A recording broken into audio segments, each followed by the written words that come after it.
Welcome to the 7th grade science podcast. This is Mr. Gornto. This is going to be for our unit test review.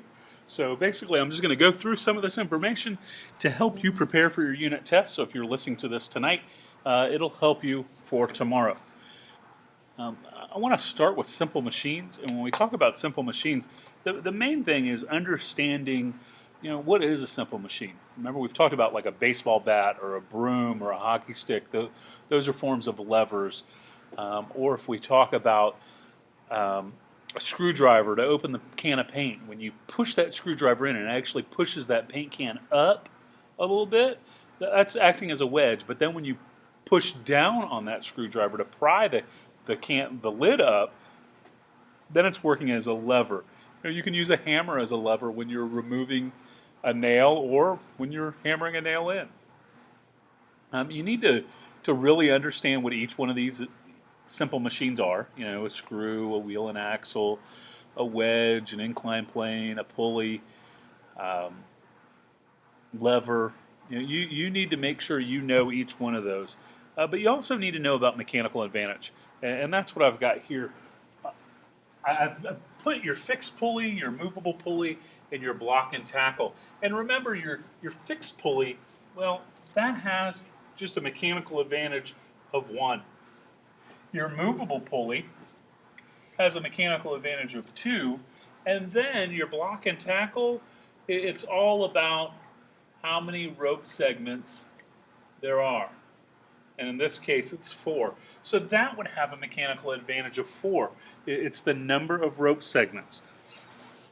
As far as understanding simple machines, that's kind of the gist of the whole thing, is understanding each one of them, understanding mechanical advantage, understanding that if we put 2 or more simple machines together, they make a compound machine. But let me talk too, because I think the one thing that kind of confused everybody, or confused a lot of people, was talking about that inclined plane. So if I've got an inclined plane, and we're going to say, for argument's sake, it's 3 meters in height. This is going to be my 3 meters. And I'll have another one that's 3 meters in height. Well, what's going to give me a greater mechanical advantage?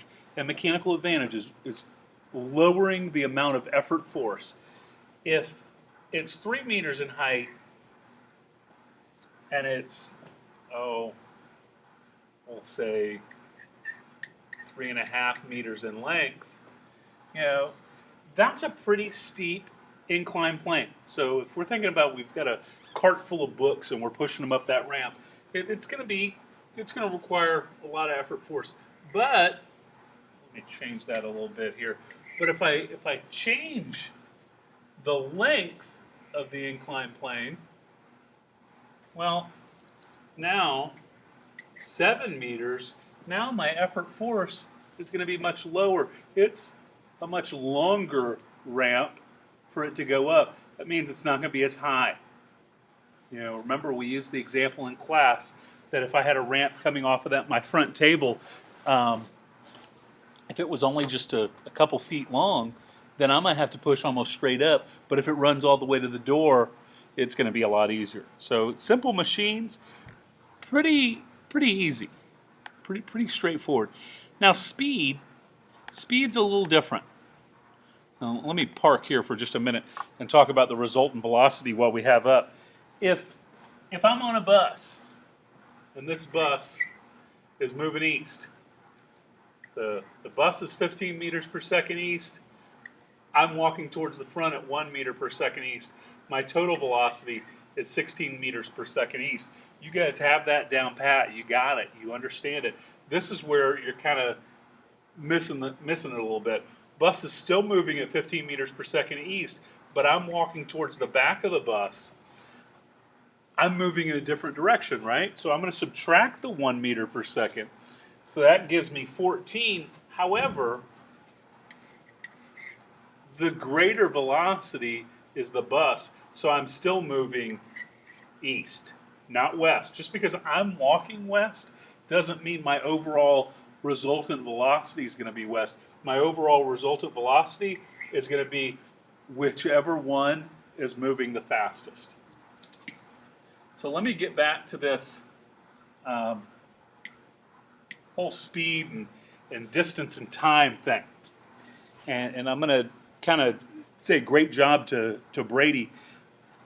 Brady said, hey, you know what, this is a really easy way that I learned when I was a kid, and it's made a difference to a lot of people.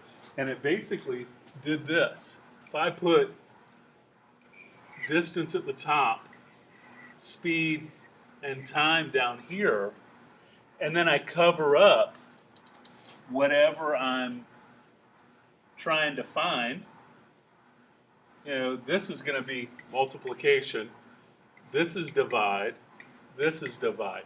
So if I cover up whatever I'm trying to find, and we'll just highlight it here, if I'm finding distance, then what I'm doing is I'm looking at speed times time. It's just as simple as that.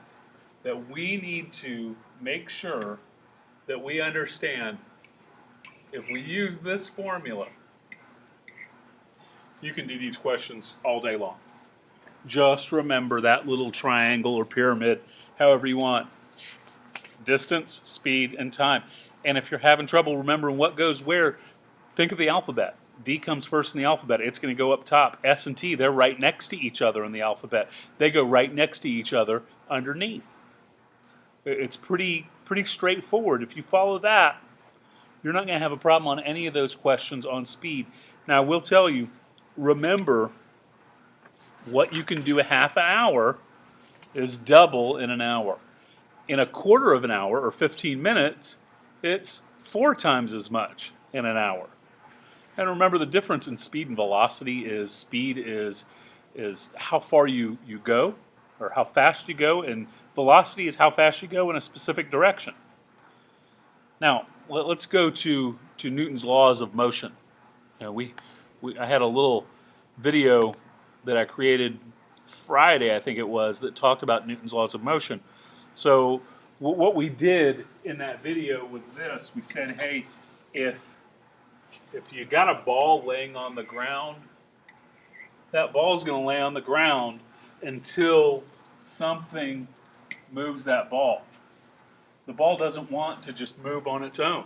That's what inertia is. It's the tendency of an object to resist change in motion. So that ball is going to stay where it is. It's not going to move anywhere until somebody moves it. That unbalanced force. That's Newton's first law. And once it moves, it's going to keep moving until something stops it. And in this case, friction is going to be that force that opposes motion and stops it. So then the second law says that the greater the force I apply, the greater acceleration it's going to have. Or, what it says, force equals mass times acceleration, which means if I'm pushing a grocery cart with a certain amount of force, I'm going to go a certain speed. As I fill the grocery cart up to keep that speed up, because the mass is increased, I'm going to have to apply a greater force. That's the second law. And then the third law says, for every action, there's an equal and opposite reaction, which means, if I'm playing tennis and I hit a tennis ball, that ball is going to apply a force on my racket just as my racket applies a force to the ball. And when we talk about momentum with this, conservation of momentum says that the momentum of my racket hitting the ball doesn't just die, it's transferred to the ball as the ball flies over. So conservation of momentum says that momentum is going to change from one object to another when there's a collision that occurs. And remember, displacement is all about how far away from where I begin at is.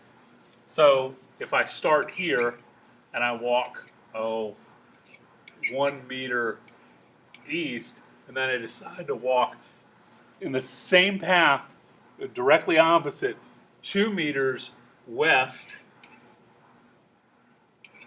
well, then my total displacement is 1 meter, because for 2 meters I had to go back 1 meter and then another meter. That's my 2 meters. So my displacement is just 1. And that's your displacement.